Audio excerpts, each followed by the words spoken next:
A repercutir a decisão do presidente dos Estados Unidos de taxar em 50% todos os produtos importados do Brasil. Vamos entender um pouquinho mais, então, as consequências dessa decisão na minha conversa de agora ao vivo com o economista César Bergo. Ele está mais uma vez aqui com a gente, conectado. César, bom dia, primeiramente. Seja bem-vindo aqui mais uma vez, tudo bem? Bom dia, Felipe. É sempre um prazer estar com vocês aí. César, no Brasil, qual o impacto que uma taxação dessas pode trazer à economia como um todo? Daqui a pouco a gente faz um recorte aqui ao agro, mas de maneira geral, um anúncio como esse, ou se vigorar uma taxação como essa, quais os impactos, quais setores da economia acabam sentindo isso? Felipe, no primeiro momento, a gente viu que a ação do presidente Trump com relação ao aço e à siderúrgica, né, colocando uma taxa de 10%. E na época não foi bom. A gente avaliou, viu os impactos em função da cadeia produtiva desses setores, mas agora, com esse aumento da taxa e estabelecimento da taxa forte de 50%, a pautação do Brasil é predominantemente do agronegócio. Tem aviões também que o Brasil exporta para os Estados Unidos. A gente vê hoje as ações caírem 7% em função disso, porque tem um impacto grande na economia. Mais do que econômico, tem a questão da expectativa, a questão política, a questão de desconfiança, incerteza, ou seja, uma lista de problemas do presidente americano. Obviamente, sabemos que a americana ela é certamente amiga do Brasil. Né? No pós-guerra, os Estados Unidos assumiu um protagonismo mundial em termos de potência econômica, potência de democracia. Lá estão os principais entidades mundiais, ONU, OEA, nós temos lá o Banco Mundial, o FMI. Né? Então, isso tudo cria um problema, porque o presidente atual dos Estados Unidos senta em cima dessa herança positiva que os Estados Unidos têm e começa a agir de uma forma muito pressionando os países, né? E não tenha dúvida que isso gera nas cadeias produtivas, não só do agro, mas de todo o país, um problema muito grande que tem que ser pensado, analisado e as decisões serem tomadas com muita cautela para que a gente não possa, de alguma forma, cair nessa armadilha. Porque o presidente Trump usa não só a política, a economia, mas a psicologia, né? Ele é muito de pressionar, criar situações que realmente não existem problemas, e não tenha dúvida que o Brasil agora é o alvo dessas questões, sobretudo políticas, viu, Felipe? Pois é, e aí agora a gente fica tentando, né, criando expectativa para ver os próximos passos, para ver como tudo isso vai acontecer. E alguns segmentos do setor do agro ficam mais preocupados. Tem alguns segmentos que exportam muito para os Estados Unidos, tem o pessoal aí da pecuária de corte, né, exporta muita carne, suco de laranja, café, enfim. Tem alguns segmentos que estão, de fato, ficam mais preocupados com esse tarifaço, né? Não tenha dúvida que o setor também sucro-alcooleiro, né, com a questão da cana-de-açúcar, ou seja, o próprio açúcar, o álcool, você mencionou aí o café, a laranja, a bovina, é um segmento muito grande e as exportações para os Estados Unidos, ela tem um volume muito significativo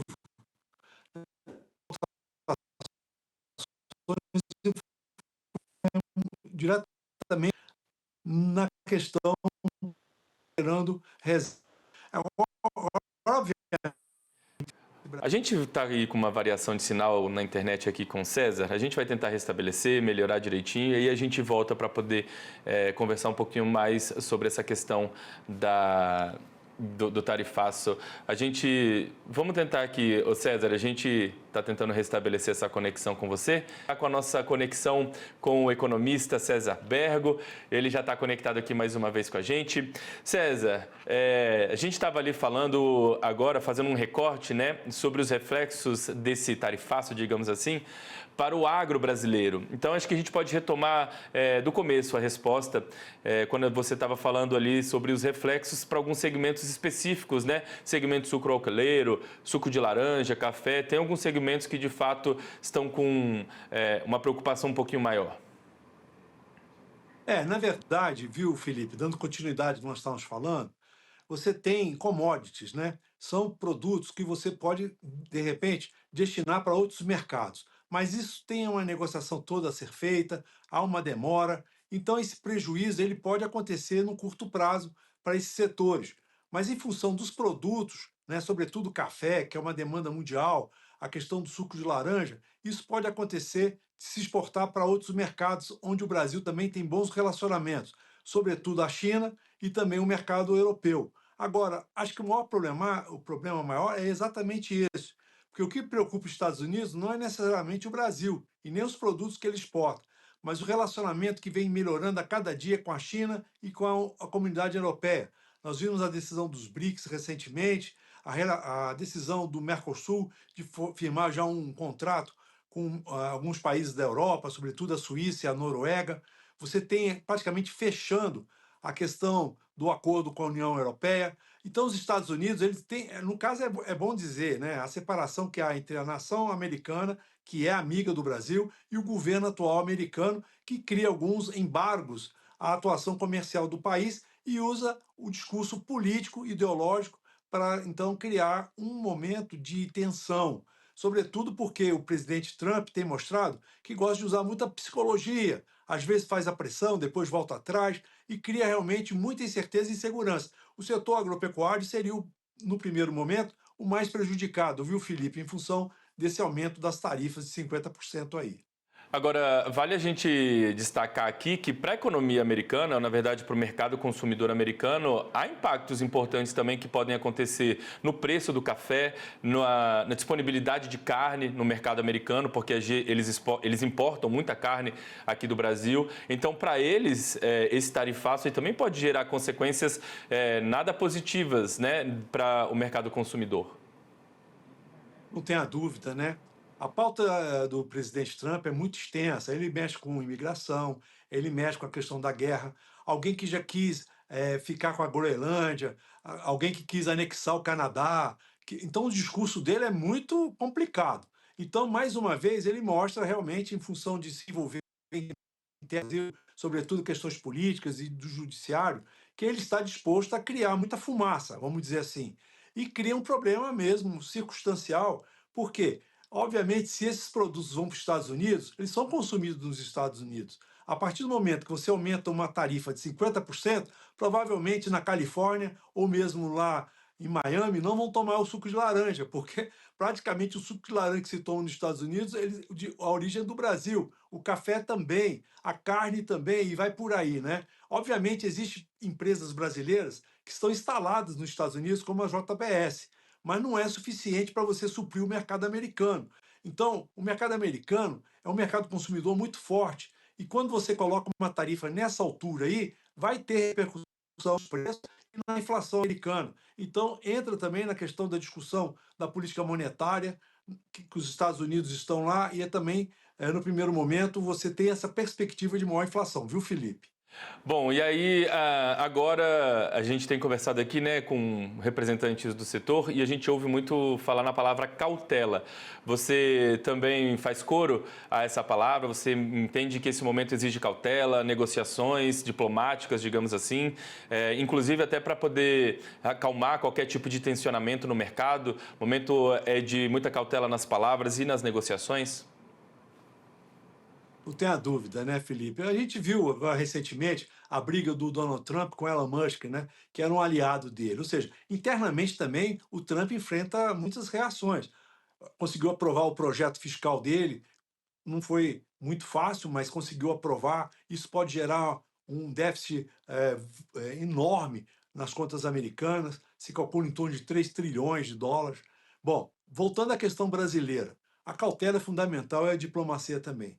Existem ainda os organismos internacionais que o Brasil pode ir lá aventar a questão da reciprocidade, né? E não tenha dúvida, o ideal é não entrar nessa questão de briga verbal via mídia social que o presidente Trump gosta tanto, porque me parece que ele foi formado dessa forma. Me parece um grande cassino, onde ele está pagando para ver. Ele tem realmente um bom cacife, porque os Estados Unidos é uma potência econômica. Então ele está usando isso não só contra o Brasil, né? Principalmente também com a China. Nós vamos ver nos próximos capítulos aí as reações do Trump com relação à China. Mas enquanto existia a China, a Europa, o Brasil, em termos de agronegócio, sendo o celeiro do mundo, também protagonista na questão da energia limpa, meio ambiente, nós teremos a COP30 aqui no Brasil. Então, o Brasil deve utilizar todas essas ferramentas diplomáticas, principalmente, para vencer essas dificuldades de momento e não entrar no discurso de bate-boca. Me parece que é isso que o Trump quer. Lembrando que nós estamos num ano pré-eleitoral, também pode haver essa necessidade de pautar o ano de 2026. Ou seja, muito cuidado, os produtores rurais realmente devem ter uma certa tranquilidade, porque a partir de 1º de agosto vai estar vigorando essas tarifas. Mas até lá, pode-se buscar mercados alternativos para os produtos brasileiros. E aí, nesse momento, é como você bem falou, muita calma e tranquilidade para passar esse tufão aí, porque o Trump, aos 45 minutos do segundo tempo, quando o juiz levantou a placa de 2 minutos, ele soltou essa tarifa aí. E a carta dele, viu, Felipe? 2/3 dela é de cunho político e ideológico, não é cunho econômico. Não existe argumentos econômicos e financeiros que justifiquem uma taxa de 50% sobre os produtos brasileiros, sobretudo em função de ser commodities agrícolas. Muito bem, César. A gente vai acompanhar aqui os próximos passos, todas as repercussões e com certeza em breve a gente volta também a conversar aqui sobre o que está por vir, né? Muito obrigado aqui mais uma vez e um bom restinho de semana para você, César. Obrigado, só espero que não me derrubem a internet. Um abraço, Felipe.